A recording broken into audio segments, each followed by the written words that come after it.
and senior legal fellow at the Heritage Foundation Center for Legal and Judicial Studies. Mary Price, she's general counsel at Families Against Mandatory Minimums. And John Stanton, he's the Washington bureau chief at BuzzFeed.com. And John, I'll start with you because you represent what I see as a fascinating and significant change in our politics, and that is, you're a conservative, you're at the Heritage Foundation, and you're looking at these sentencing laws, and you're saying, yeah, this is let's reform them. This is the sort of three strikes and you're out era. Might have been painting with too big a brush there. Right. Well, I'm actually also a former federal prosecutor. 10 years I was in the Justice Department. And look, drugs are bad, and drug dealers pose a threat to public safety. It's just really a question not whether they should be punished, but whether when it comes to mandatory minimum sentences, particularly for low-level drug offenders, the pendulum has swung too far. And it is my belief that the pendulum has swung too far. As you pointed out before, the Bureau of Prisons is now 25% of the department's budget. It's projected to grow to 30% within a couple of years. Federal prisons are now 38% over capacity, projected to grow to 44% over capacity. That means less money for prosecutors, investigators, victim services. I think it is safe to say, given tight budgetary times, we're not going to go on a dramatic prison building tour. And so I think of each one of those prison cells as very, very valuable real estate. And while I don't condone drug dealing and believe that drug dealers do pose a threat to public safety, we have too many low-level drug dealers who, by the way, drug dealers are now over half the federal prison population, and a quarter of those were street dealers. We have a lot of street dealers taking up prison cells for 5 years and 10 years and 20 years, and those are prison cells that are not available for people who, in my estimation, pose a far greater threat to public safety. So it's interesting because you're talking about there's the financial aspect of this, there's the number of people incarcerated, the cost that comes with that. When I've listened to John Cornyn talk about this, he stressed rehabilitation, and his bill deals with rehabilitation. It does. It occurs to me that in generating support for this on the right, there's a financial aspect of it, but there's also the rehabilitation aspect maybe appeals to the evangelical Christian base of the Republican Party. Is there buy-in from them on this because of the rehabilitation? Because his bill calls for nonprofit groups and religious groups to be part of the rehabilitation. Well, there are two efforts that are going on. What I was referring to before was front-end sentencing. How long are you going to put somebody away? What Senator Cornyn and Senator Whitehouse are dealing with their bill is back-end release. And what they're talking about is, look, we have these people. 85% of them are going to be released into the community, right?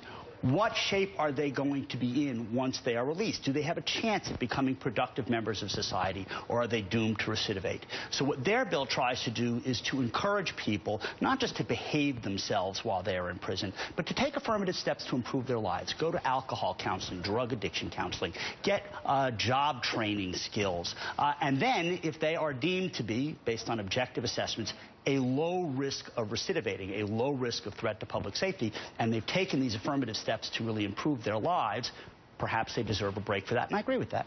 So Mary, you two are allies now, it seems like. But, we are. But so, I mean, we're talking about what is going to happen potentially in Washington this year, what's potentially going to happen in the Senate, and that the Durbin bill we're talking about. Lee. Right, right, exactly. You got both parties. I mean, you're talking about cutting mandatory minimums in half. There was this Rand Paul, Pat Leahy thing that would have just given total discretion to judges. That doesn't seem to have the same kind of momentum. But what would you like to see come out of the Senate this year? And realistically, what do you think might come out of the Senate this year? Well, I certainly applaud efforts to talk about and reform and releasing people earlier who take the steps that they can take and are supported in the steps to rehabilitate, to re-enter society and be safe.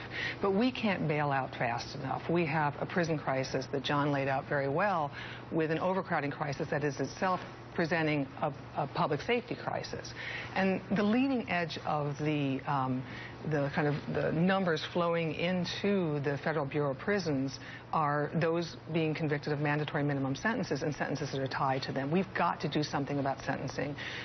Attorney General Eric Holder talked about sending too many people to prison for too long a period of time for too little reason. And that too long a period of time is a big factor in the prison crowding crisis that we have right now.